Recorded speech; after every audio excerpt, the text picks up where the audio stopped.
En este recital de los días viernes tenemos un invitado especial, William Siwas. Él estudió lengua y literatura en la Universidad Nacional San Luis Gonzaga de Ica. Dirige la serie de poesía Rumor de la Sangre y la serie de narrativa Los Rieles del Tranvía. Ha publicado las plaquetas de poesía Poesía Desbordada en el 2009, Anacrónico en el 2010, Utilidad del Pasado en el 2019 y los libros de poesía El hombre triangular sobre una pieza de barro. Y justo ese título lo ha usado para conversar hoy día con nosotros, del 2013. Y Como errante que no quiere nada, del 2016. También ha sido antologado en la Antología Poética Iqueña del 2009 y Antología de la Nueva Poesía Iqueña Aragui del 2011 y Poetas en la Arena del 2017. Boca del Río en el 2018. Abril en los Árboles en el 2019. Obtuvo el primer puesto del premio Bosque de Primavera organizado por la Biblioteca Abraham Valdelomar de Ica el 2011 y el segundo premio Osvaldo Reynoso en la categoría de poesía. Como ustedes verán, estamos frente a un poeta joven importante. También ha participado en coloquios donde sus ponencias han sido muy bien recibidas y también ha ganado premios. Pero nosotros no nos vamos a quedar ahí, sino que les vamos a dar las gracias a William por querer estar con nosotros, estudiantes y profesores de la Universidad San Ignacio, que tienen un espacio para pensar y crecer en el espíritu, ¿no? En estas épocas difíciles, como conversábamos, William, se necesita mucha poesía. Poesía para seguir viviendo, para ser optimistas y para ver un futuro, ¿no? Entonces, con un aplauso virtual te recibimos, querido William, y escuchamos lo que tienes que decirnos, ¿no? Que sabemos que es mucho.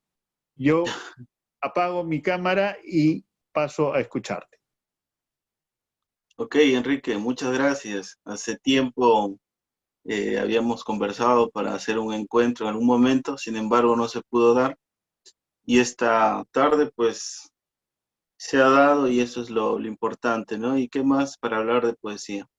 Agradezco a tu persona y a la Universidad San Ignacio de Loyola por esa deferencia. Y bueno, hoy día, como es una tarde de poesía, voy a leer mis poemas con algunos intermedios en el sentido de poder explicar quizá esta tarea, esta labor de poeta. Una labor que, como todos ustedes saben, es una labor de como un apostolado, ¿no? Uno quiere seguir a veces la carrera por algún poeta que ha conocido, por algún poeta que cree que escribe como él o uno piensa escribir como él. Y eso es bastante interesante. Y yo he titulado justamente este recital, La poesía sobre una pieza de barro, que es justamente parafraseando el título de mi primer libro que se tituló El hombre triangular sobre una pieza de barro. Con respecto a la poesía, quería comentarles pues que el poeta es un ser que ha encontrado la poesía de manera fortuita. Yo estoy casi convencido, no convencido de que los poetas se encuentran a la poesía fortuitamente. En mi caso, se dio por haber encontrado en un periódico, un suplemento, ese poema hermoso de Jorge Eduardo Eyelson, que culmina con los versos y una cicatriz que decía, yo te adoro, yo te adoro. Ese fue mi primer encuentro y eso marcó para mí una vida prácticamente porque le he dedicado conscientemente ya unos 10 años a la poesía y eso es lo que me hace sentir que hemos hecho algo, ¿no? O hemos dado esa cuota, esa pequeña cuota a la poesía peruana que es tan rica y tan prestigiosa, no solamente acá, sino a nivel mundial. El primer poema que quiero leer es el poema titulado justamente como el nombre de mi libro, El hombre triangular sobre una pieza de barro.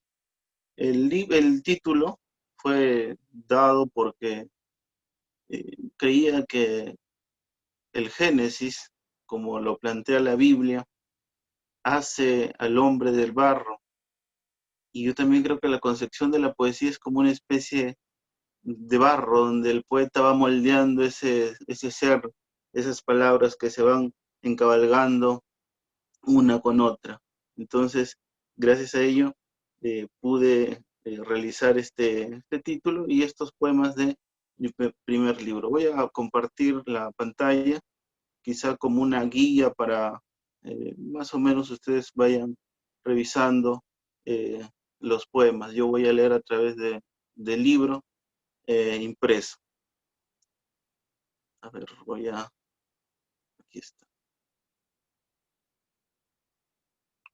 Correcto. Ahí está el primer poema del primer libro titulado El hombre triangular sobre una pieza de barro. El hombre triangular sobre una pieza de barro. Sus lados son tres, no es bipolar, no es animal, a veces natural de su barro mojado, moldeado con un ángulo extra, es el hombre de tono y gozo, como son los humanos. Ha caminado millones de años y tiene callos en los pies y en las manos. Entre frío y calor, calor y hambre se ha ido acortando caminos. El hombre triangular vive en el agua, en el aire, también absorbe humo y sobre una pieza de barro vive para ser grande. El hombre triangular crea sobre una pieza de barro, moldeando su rostro a imagen y semejanza de aquel que lo moldeó. Y este poema, o diré el título del libro, también está inspirado en una canción de Joaquín Sabina que se titula El hombre del traje gris. Y le puse triangular porque el libro tiene tres ángulos y esos tres ángulos manifiestan una temporada de escritura o de realización con la poesía. El siguiente poema, La sábana tibia, yo le digo la sábana tibia, eh, mi editor le colocó la sabana tibia, pero yo quiero decirle siempre la sábana tibia porque es justamente el alejamiento de mis abuelos allá en Palpa, en la zona rural de Palpa, donde me crié con ellos hasta un determinado momento. Y este es un poema cuando pude ir a Ica y mi abuelo estaba en la chacra haciendo sus labores, vuelve y no me encuentra, ¿no? Ya me había ido con mis padres. Entonces, de ahí el poema, La sábana tibia.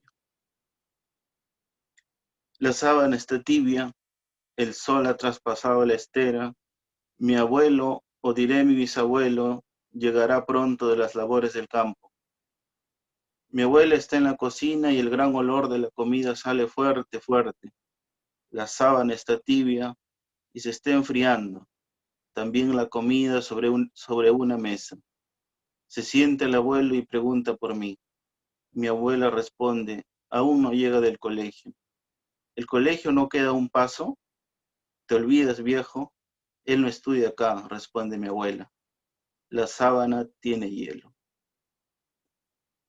¿Sí? Y esto es un poema que siempre lo leo, trato de leerlo porque es bastante bonito para mí porque fue una época donde uno conocía el campo, respiraba ese aire puro, ¿no? Aquí en Lima, en esta ciudad, en cualquier urbe, uno siempre está padeciendo de- del mismo conflicto, del mismo movimiento de la ciudad. Y eso para mí es importante. Y siempre regreso donde ellos a conversar, a estar con ellos, a reflexionar acerca de lo que es la vida, de lo que ellos me habían enseñado y me siguen enseñando en su momento.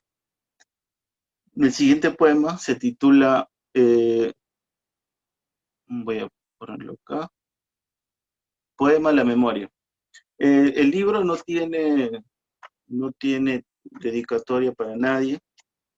Entonces, como carecía de dedicatoria el libro, mi primer libro, yo mismo sugerí hacer un poema donde pudiera dedicarle, ¿no? A todas las personas o los momentos que había pasado, dedicarle este texto, y sería también como un pretexto para que sea la dedicatoria del libro, ¿no? Y está un poco al medio el poema a la memoria. Dice así: a la chica pequeña que buscó la grandeza en un hongo, a mis objetos identificados, a la vecina que soportó los puntapiés en su puerta, a los desplantes al médico, a la enfermera, a la bióloga, a mi profesora, a las chicas de ayer vestidas de blanco, al amuleto que tiré sobre mi escritorio, a mi perro a quien nunca le colocaron la cadena por su olfato de libertad, al diario que se peleó con mi puño, a las hormonas puestas en mi plato, al pensar en ti, al círculo que me encerró, a la chica que me odia, a la pelea de ayer con mi sombra, a la musa que se llevó su recuerdo, a Teresa y su sueño de 2 horas, al viejo Siguas, al viejo Claudio, quien fundó una ciudad, al bebé que no llegó y lo instalé en un papel, a la poeta que soportó una broma, a las palomas que duermen en mi techo, a las pastillas alineadas en mi cuerpo, a la ausencia que ahora lleva mi apellido, a la soledad con la que charlo y reímos juntos, a la noche calmada, al día en que perdí los papeles, a mis libros, ejército que no pierde guerras, a los regalos, al fantasma que respira en mis hombros, a los ojos soñolientos, a la colonia que no soy yo, a la persona que me mira, a ti, mi Lady Annelle. Este poema refleja, ¿no?, un poco lo que el agradecimiento a las personas, a las situaciones que el poeta va encontrando y va fortuitamente, ¿no?, en su camino, pues llevando esa imagen, ¿no? Todo arte creo que comienza con una imagen, ¿no?, con una percepción del artista. Entonces, por eso es que siempre cuando se lee poesía hay un claro concepto de la imagen, ¿no? De saber que algo se trama, ¿no? Hay una fotografía que va pasando en la cabeza, ¿no? Entonces eso es interesante en la escritura poética. Bueno, lo que he leído es todo del primer ángulo. No es todo, pero es parte. He querido elegir esos 3 poemas. Y me gustaría pasar al segundo ángulo, que se llamó Cuerpo Noctámbulo. Y de ahí voy a leer 4 poemas que algunos son pequeños, como el que voy a leer a continuación, que se titula Dormido. Rompí recuerdos marchitos, lo birlado queda conmigo. Quemé libros, los más gruesos. Terminé en la cama insultándote mientras dormías. Y un poema que se titula Olvidar, también es pequeño, tiene 4 versos. Me gusta tu crítica certera, tu sonrisa encandilada, la paz de un verso que tus manos van limpiando.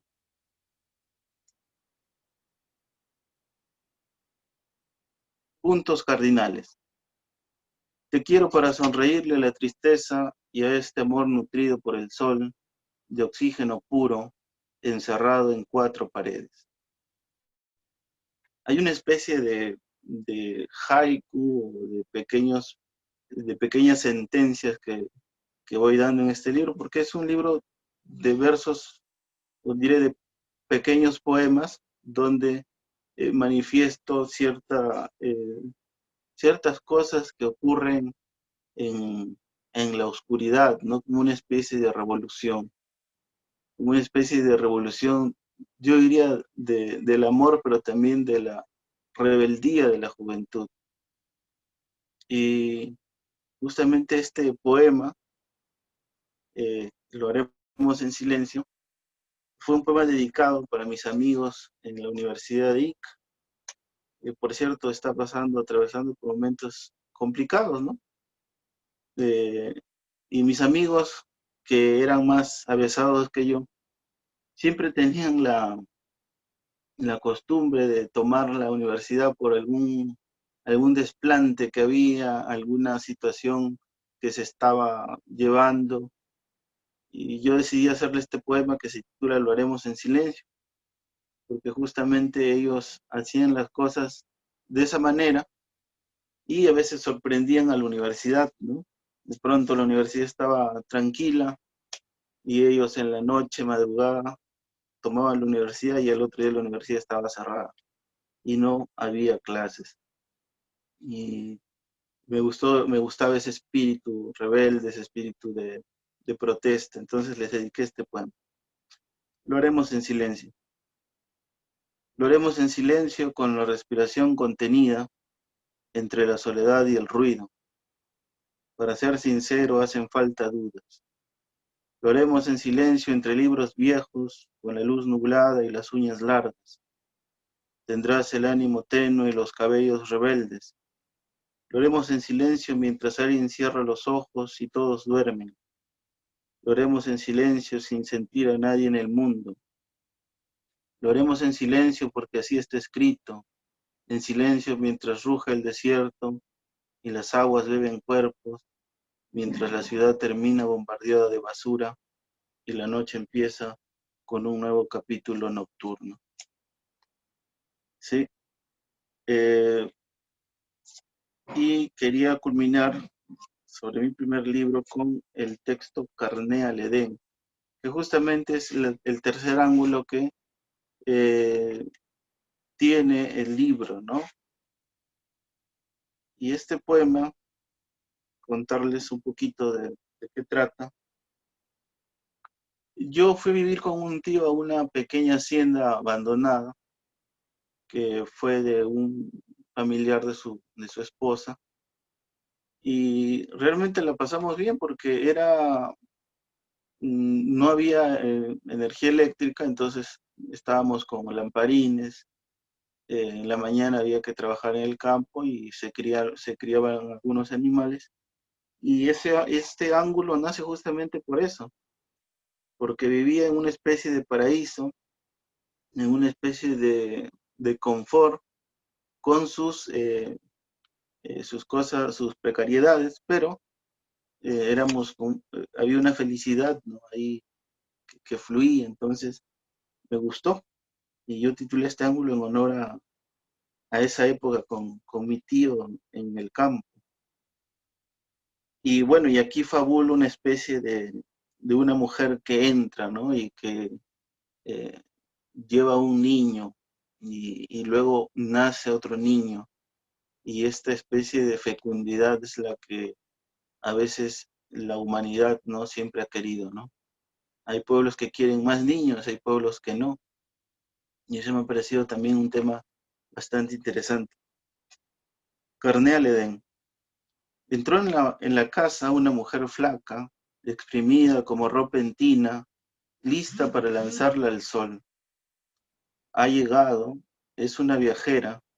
Le he recibido porque lleva una niña muy linda, muy niña, y una palmera en su cabeza como la que crece en la entrada. Pero si hubiera llegado sola también la recibiría. Estamos en la mesa y su laconismo es infinito. Su cuerpo me mira tímidamente, sus pies están descalzos y no tienen nada de viajero. Caminaré en el aire. La niña juega con los gatos, se mancha la boca con gelatina y se desespera por querer limpiarse. La mujer bebe agua, dejando el dedo meñique estirado y elegante. Sí, es una viajera, sabe costumbres de allá. Estamos solos, es un decir. La niña se ha dormido, cogiendo los gatos como almohada. La mujer ha salido de la casa, se ha apoyado en una silla y ha mirado el fin del día. Voltea cada vez que le pregunto si ya se va. Me ha dicho que se queda. Se va, camina y vuelve, despacio, calmada, melancólica.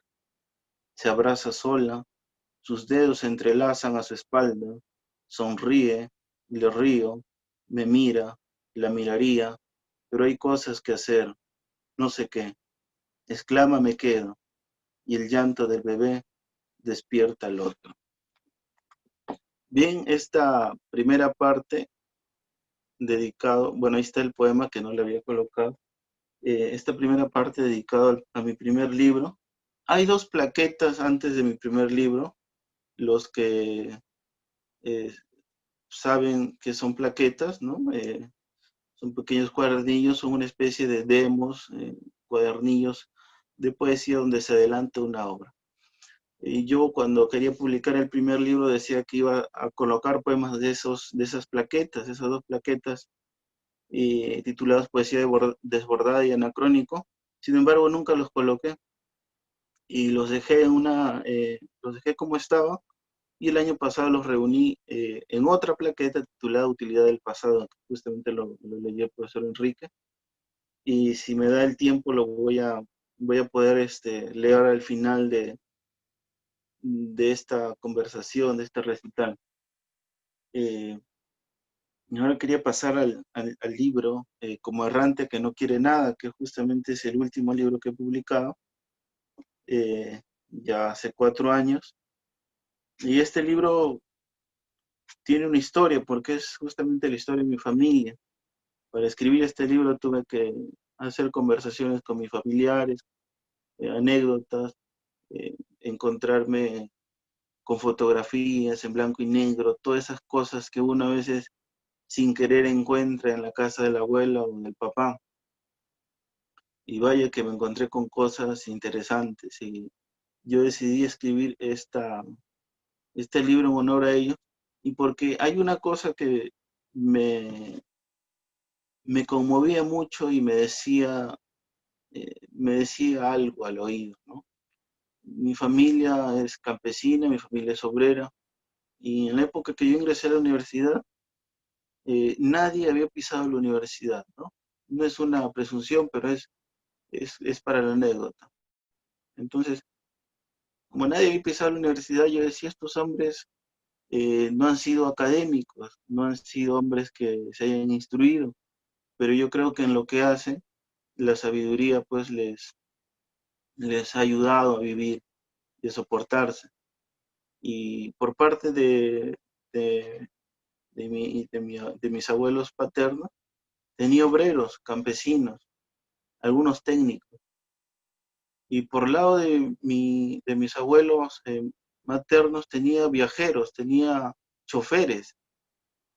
Y ahí un poco que radica ese viaje, ¿no? Ese viaje sin rumbo, o ese viaje con rumbo, pero que a veces puede ser sin vuelta, ¿no? Que no puede tener que a veces no puede ser de ida y vuelta, sino que es de ida. Los peligros, ¿no? De ser un errante, los peligros de ir de aquí para allá. En cierta medida, también en algún momento me preguntaban de dónde era, y yo tampoco sabía decir de dónde era, porque he vivido en varios lugares, y al final uno termina siendo del lugar donde está, ¿no? Donde se encuentra y tiene nostalgia por donde estuvo también. Entonces, este libro dedicados a esos errantes que a veces no quieren nada, ¿no? Bien, el primer poema titula Poesía. Este es como un arte poética. Escribana, bruja del río, la del lápiz labial gastado, hilvana mi futuro, deténme en la vía correcta y descansa conmigo. Rasga mi pluma con tus dedos exactos, dame la luna de miel y media luna de amargura.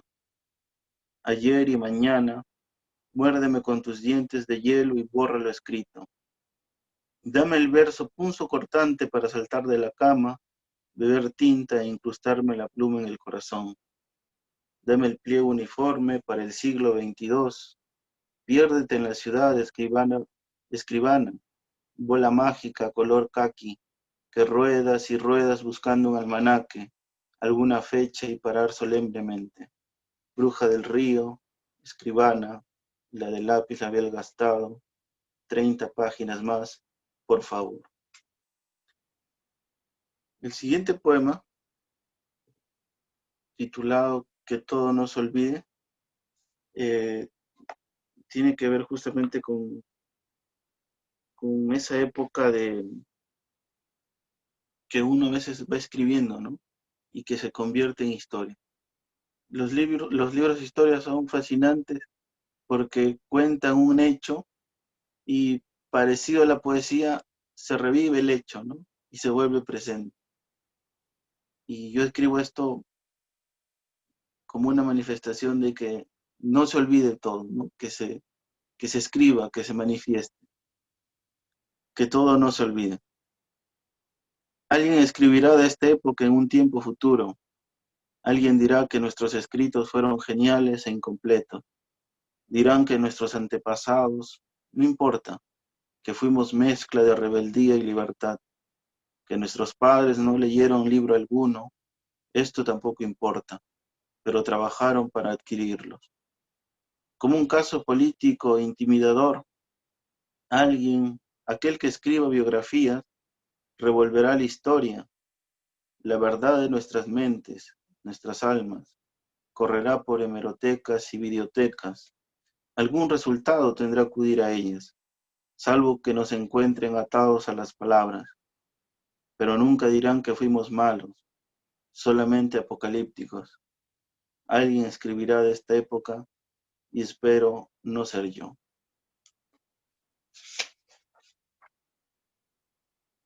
Y este poema, que es sobre los apellidos y los abuelos, es un poema ya donde ya empiezo a ingresar al tema de la familia. Mis abuelos que fueron de Huancavelica, que llegaron a, a Chincha y de Chincha pasaron a Pisco y viceversa. Y por el lado materno, que llegan de Ayacucho y van a Ica. Esa migración que está, creo, en todos los seres humanos y más aún de los peruanos, ¿no? Que tenemos siempre un gen en cada ciudad o en cada provincia y que tenemos conexiones, ¿no? Como todos los seres humanos. Sobre los apellidos y los abuelos. El abuelo Guillermo Siguas era un nómade como casi todos sus hijos, nietos y yo. Era griego con quesos y cabras. Espero no recibir esa herencia que nos ha hecho tanto mal. En tiempo de guerra le dio amor a una joven que después sería su esposa. Bajó como una araña y se refugió en tiendas y carpas. Se balanceó tanto en su hamaca que vio a sus dos hijos en su cabeza. Sacrificó cabras, la carne seca era para la sequía, y así vivió tristemente feliz, mientras su corazón vibró todo el tiempo, abrazando a cada hijo y también a su esposa.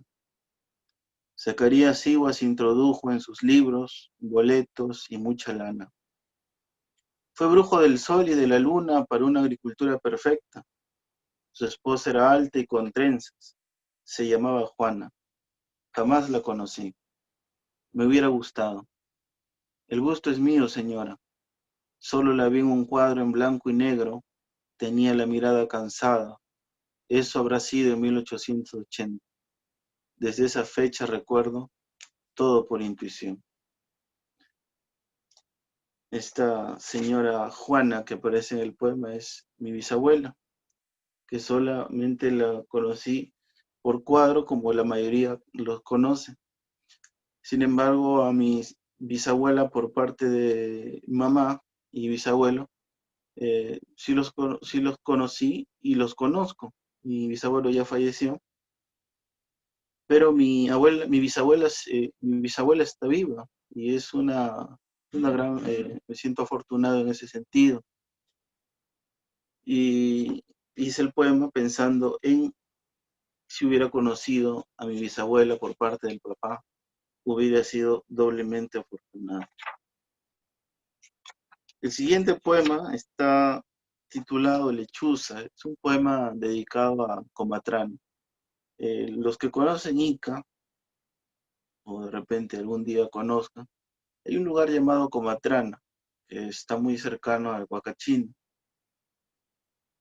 En ese lugar la gente se dedica a la pesca. Tú puedes ir en una tarde y los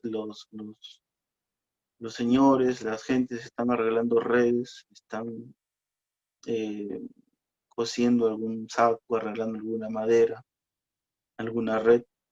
Y el mar está lejos, el mar no les pertenece incluso, porque el mar que está a 1 hora de allí es el mar de Pisco.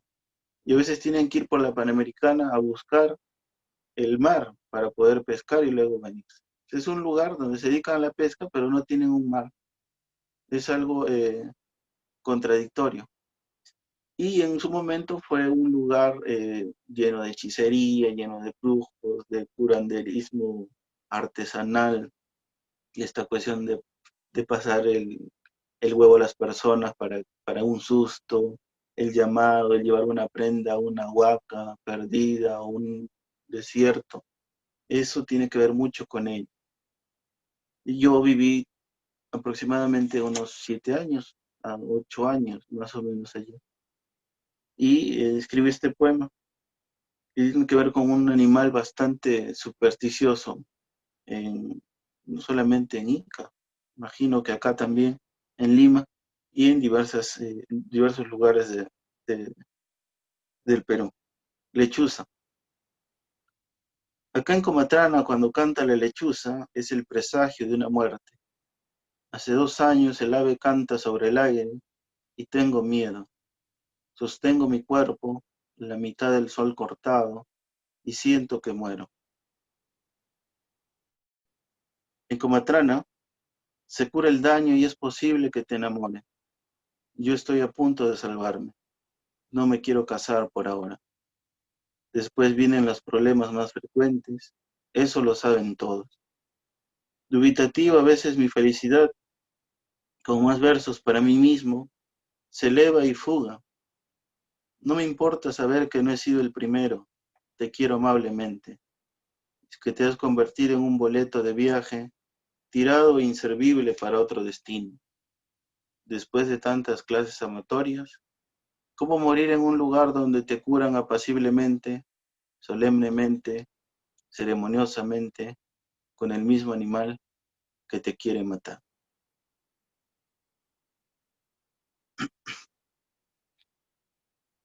El siguiente poema, bueno, no está aquí, se me ha pasado, pero es bastante corto, tiene 7 versos y está dividido incluso en 2 partes. Se llama Análisis de Asaf.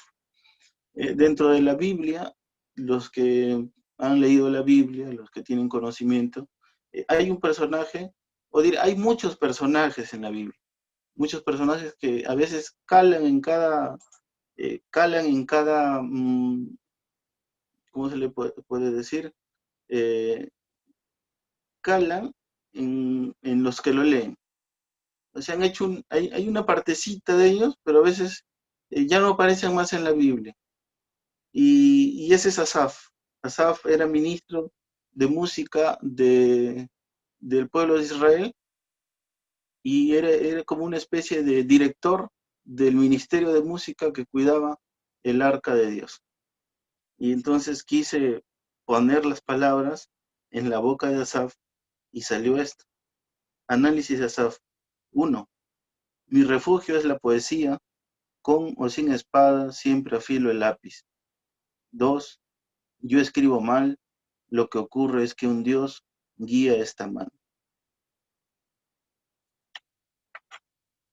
El siguiente poema se llama Arte de Amar. Este poema, dedicado a los hombres que van a la guerra, es una metáfora del hombre que deja la familia, pero no solamente a la guerra de armas, sino al hombre que migra, porque el hombre que migra de una ciudad a un pueblo, de un pueblo a una ciudad, o generalmente como se ha dado en el Perú, siempre las migraciones, y sobre todo en los 60, 70, que han sido a Lima, ha sido una batalla constante, ¿no? Y eso es justamente este poema, un reflejo de ello. Arte de amar. Ovidio le enseñó el arte de amar, mas no el de apretarse a una mujer. Antiguo soldado de hierro, en la sala reposan tus logros de dobles batallas, calientes y tibias. Estuviste metido en las fronteras al lado de cinturones negros, hombres negros. Fuiste a Irak, África, Argelia, y soltaste el discurso más odioso. Lo hago por la familia. Peleaste mientras tu madre iba a la tienda y se preguntaba si ya habrás comido o bebido al menos un vaso de leche. Descansabas cuando tu padre se buscaba la vida en miles de oficios, carpintero, taxista, nocturno.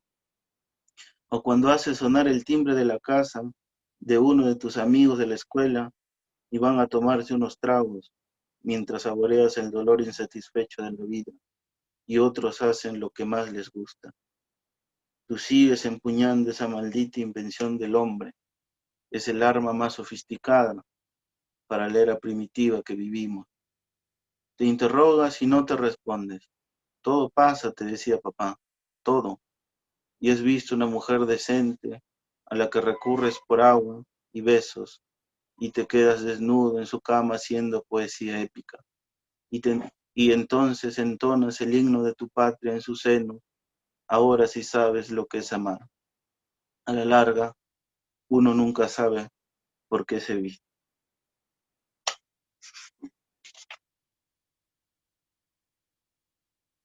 El siguiente poema, creo que ya estamos en la parte final, se titula Huamanga, uno de los lugares donde quizá creo que fue el primer lugar eh, al cual he salido lo más lejos, ¿no? En el sentido de que cuando era universitario, el primer lugar cuando salí a visitar fue Huamanga, fue Ayacucho, y con toda esa, y iba uno, se le podría decir, iba condicionado, ¿no? Porque con todo este conflicto que hubo en su momento, con el terrorismo, con incluso el cierre de la universidad y que luego en el 60 se vuelve a abrir la universidad, como que hay una paz. Sin embargo, luego viene viene la guerra interna y luego uno ve la película La teta asustada y entonces Huamanga tiene esa sensación, ¿no? Donde ha habido violencia, ¿no? Y que a veces todavía uno cree y la gente cree que ese miedo se transmite a través de esa leche materna que le dan al niño, ¿no? Al bebé que ha nacido, porque Huamanga es un lugar donde incluso grandes intelectuales estuvieron ahí, ¿no? El caso de Antonio Cisneros, Julio Ramón Ribeiro, eh, estos escritores que fueron jovencísimos allá a enseñar y que tiene una historia, ¿no? Marcada. Huamanga es un lugar que, bueno, ustedes, algunos deben conocer, es un lugar encantador y que se resiste todavía a la nueva era o que se resiste a las cosas quizá banales o a las cuestiones, ¿no? Como un supermercado, un mall, ¿no? No quieren que se mantenga esa tradición. Yo le escribí esto a Huamanga. Estoy deshojando nieve en Huamanga.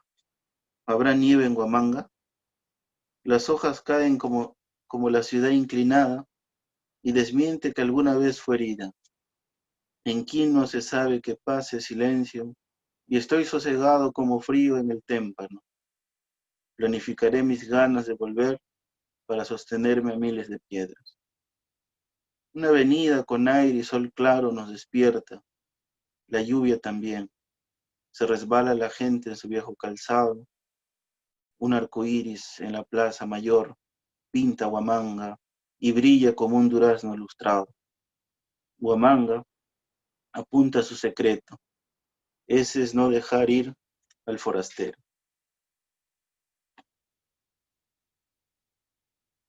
El siguiente poema, álbum, eh, es un poema literal, ¿no? Uno encuentra siempre álbumes en sus casas, en las casas de sus familiares, Y cuando uno ingresa a esas fotografías en blanco y negro o a colores, lo que ve son momentos, ¿no? Son escenas. Y yo tenía una prima que me visitaba en un tiempo en Palma, se llamaba Rosemary, y ella falleció cuando tenía 15 años. Eh, entonces, cuando reviso la fotografía, la encuentro a ella siempre ahí con sus pies descalzos y más su hermanito, ¿no? Que es un primo que todavía vive, ¿no? Existe. Y lo escribí, me pareció una de las imágenes más tiernas. En el álbum se encuentra una casa que guarda huellas de alguna fiesta, de varios cuadros colgados en una oscura sala, donde se celebraron los funerales de mis abuelos. Era como un templo egipcio, con sus cornisas inventadas, una casa de paredes gigantes y frutos delicados, puertas de madera de donde emerge la soledad que vivimos, una camisa pura y un pantalón blanco. Ese recital suena bien. Y ahí te veo, escribana, vestido verde almidonado y pies desnudos, retrato claro, también sonriendo, perfil perfecto para ver llegar a la muerte. El siguiente poema está dedicado a mis abuelas. Eh, el libro está dedicado a mis tres, a mi bisabuela Paulina Gómez, de repente está viendo el programa, mi abuela Celinda y mi abuela Teresa. Son como que ellas han sido el sostén, ¿no? Son como esas madres que te refugian. Y bueno, y a mí se me ocurrió una imagen interesante porque yo estoy en Chichictara, que es un lugar, un anexo de Palpa, de la provincia de Palpa, Iquique, y están los famosos petroglifos de Chichictara. Yo vivía en Pueblo Nuevo, que es un anexo anterior, y la escuela estaba, de la casa de mi bisabuela está a 20 pasos, pero por algún motivo estudiaba en Chichictara, que era a 3 kilómetros. Entonces el profesor venía de Palpa, me recogía y me dejaba en la escuela, pues y me enseñaba, ¿no? En el camino era mi amigo, en su moto, ¿no? Me recogía y en la escuela volvía a ser mi profesor. Y allá había una virgen, ¿no? La Virgen del Carmen, si no me equivoco. Pero yo decía, no, quiero que se llame la Virgen de Chichitara, hay que cambiarle el nombre.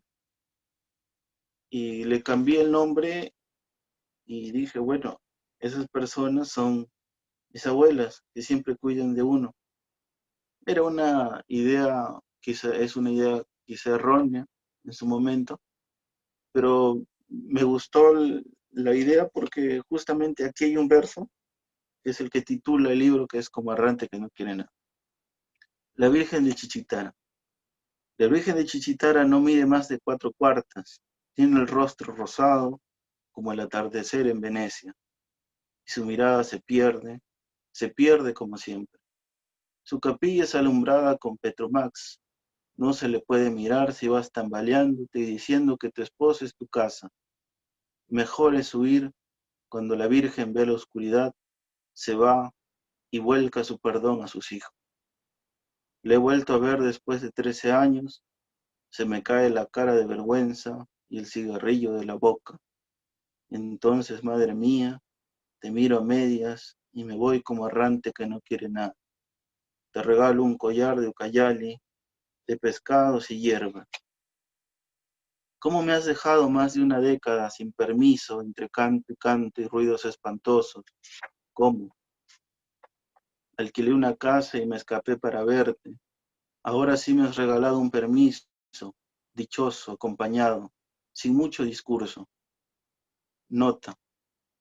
Cuidaré a mis hijos en cuadros, construiré mi casa con adobes, mi esposa será mi esposa, no mi casa, y la amaré como dos gatos arrinconados en la sala. Eh, Esta es la parte ya del último poema del libro que he leído, de Como errante que no quiere nada, y me gustaría leer 3 poemas rápidamente me lo permite, sobre las plaquetas que hice antes de publicar este par de libros. Y de repente, si hay alguna pregunta, como manifestó Enrique, estoy dispuesto a contestarlas o a resolverlas. Este poema es bastante pequeño, tiene 3 versos.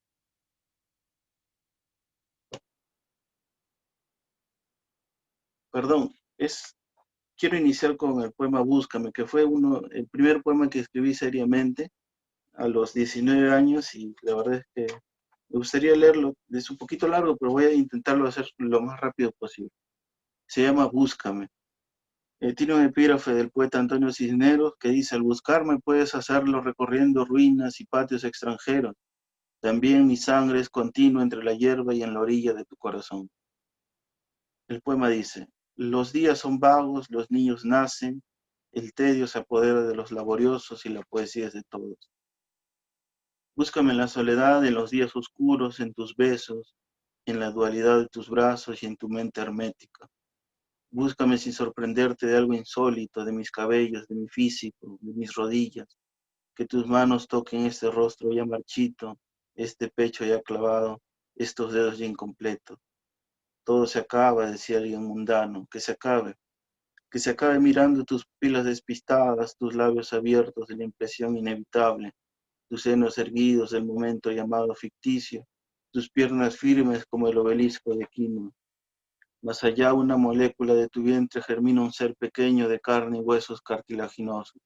A ello las mujeres llaman hijos, yo también. Yo fui hijo y lo sigo siendo, y estoy escondido en un vientre inseguro. Búscame, encuéntrame. Dime que los dólares son cartas de póker, que los nuevos soles, tarjetas de invitación, y las monedas amuleto de los pobres. Prometo seguir muriendo en estos versos que me hacen trovador en ciernes y un poeta de la academia, esa que pago cada mes. Que mis impuestos vayan a parar a las manos de mendigos, mis libros a los bibliófilos, mi pluma a un pájaro en relieve. Únete a la cadena para que seamos más, enlázate un verso y el verso se prolongará como lo he hecho. Dime al oído un poema, una rima, sonreiré y te besaré por cada palabra puesta en mi oído. Camina el cojo, ríe el triste, trabaja el perezoso y escribo yo. Los jardines de la Alameda están verdes de felicidad, las veredas de mi pueblo mojadas por la lluvia. La naturaleza es única como la A de las vocales, como tú de él, como yo de ella. Los árboles soportan cada desprecio de la humanidad y yo cada engaño venenoso de tus serpientes que aprietan el órgano que es mi motor. La poesía es de todos, yo también. Mi pluma vuela por el barlovento de las ideas fantasiosas. En una tarde oscura puedo volar con cuentos de lechuzas y novelas de guerra, siendo el aviador de los revolucionarios verdes. Prefiero ese color, es mejor que el amarillo o el rojo. Ahora intento clavarte este puñal cargado con pétalos blancos que adornen tu belleza, tus cabellos drapados con ganchos misteriosos, como mis escrituras en un papel cualquiera. Hoy busco en ti, búscame tú primero, un fragmento de minutos, segundos en tus brazos, que saben a tardes ardientes, como si Venus se acercara más al sol. Créeme, solo hoy, 24 horas, 1440 minutos, 86.400 segundos, y yo te mentiré 0 horas, 0 minutos, 0 segundos, y al fin me iré. Antes de despedirme, búscame. Y este penúltimo poema, que se titula Dos signos de interrogación, tiene 3 versos, tiene que ver un poco con la naturaleza y la envidia hacia esas personas que todavía pueden respirar en el campo. Hermano, tú que sabes de la muerte en el cielo azul y sobre todo hueles pastos frescos y no te contaminas, ¿es posible que todo se revierta con el amor? Y el último poema de la plaqueta anacrónico es Te has olvidado de mí. Bueno, la parte 2, porque hay naturalmente la parte 1 que está aquí. Si no hay, si no hay agua ni maletines llenos de avaricia, ni un arlequín pegado a la pared, menos conceptos en pizarras colgadas, No instruyas a alguien sin nada, un joven sin cuerdas atadas, sin piso, sin cordeles donde cuelguen tus pocas ropas, tus pocas palabras. Muchas gracias, Enrique, y a los encargados del recital. Creo que he cumplido con el tiempo exacto. Sí, sí, estamos muy contentos, te agradecemos la generosidad. Me has hecho acordar a Gabriel García Márquez que en realidad Macondo es la gran casa, ¿no? Y todos sus parientes son reales. Me ha parecido linda tu poesía. Esperemos si hay alguna pregunta, si alguien puedes ver por el chat, si alguien te ha escrito algo y la absolvemos, tú la absuelves y nos despedimos muy agradecidos por tu generosidad que desde ICA nos atiendes en... A ver, mira, muy hermoso el poema, sí, sí. Siempre tiene un estímulo para sus poemas, dicen. Sí, yo creo que sí, porque al final la poesía es una motivación, ¿no? Hay una motivación en el sentido de que, o sea, tú ves una imagen o alguien que habló algo, y eso me gusta a mí porque justamente mi poesía está hecho, no sé si han notado, es bastante fácil de digerir, ¿no? Me gusta el lado cotidiano de las cosas, lo que yo he vivido y lo que recepciono de la calle, pero aparte de ese estímulo, hay un trabajo, ¿no? Detrás, y los que escriben y los que, incluso no solamente el que escribe, ¿no? Los científicos, todos hacen ensayos y tratan de dejar un buen producto. Y a mí me gusta corregir bastante, corrijo mucho. Creo que es una de las maneras más afortunadas y desgraciadas que tiene el escritor, ¿no? El poeta, corregir e eliminar lo que ha creado. Sí. Hay creo una pregunta más por ahí, si la puedes leer. Cierto, hay poemas con un léxico más cargado, es más interesante para jóvenes, poemas como dices. Mm, Entiendo la pregunta como que si la poesía que hago es más fácil para los jóvenes. Sí.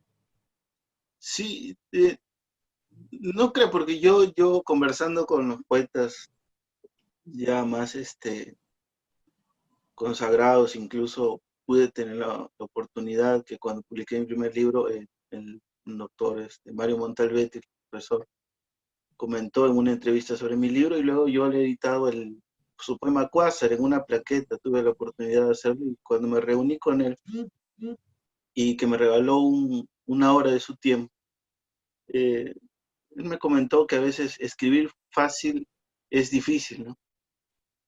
Entonces, a veces esa poesía que parece fácil esconde o tiene cosas encriptadas, ¿no? O sea, no es tan ligero a veces como parece. Y claro, eso de que los jóvenes entiendan o no mi poesía o la poesía similar a la que escribo, depende de cada uno, ¿no? Yo, por ejemplo, me gusta mucho Cavafis porque escribe, porque siento que es un poeta para mí, un escritor que escribe para mí. Pero, por ejemplo, Vallejo es un poco difícil, ¿no? Sin desmerecer la calidad de poeta que es a nivel mundial, pero es un poeta complicado donde hay que tener una capacidad y ese poeta, a veces yo digo, ¿no? No ha nacido para mí, pero Cavafis ha nacido para mí. Sí, eso. Muchas gracias, William. Hay más preguntas, pero nosotros queremos, por un lado, agradecerte. Hemos gozado con tu poesía. Esperemos que tu próximo libro podamos también gustarlo en en estas tardes de recital, los días viernes, y también invitar a los presentes al Jueves Cultural, que vamos a tener la presentación del libro del doctor José Gálvez, y con dos estupendos, y el tema es Hacia el Bicentenario, breve historia constitucional del Perú, ¿no? Te estamos muy agradecidos, William. Hay los poetas tienen la particularidad de tratar temas que no se pueden tratar en la novela, ¿no? Porque son temas más, digamos, más fuertes, más que a uno lo cogen por completo.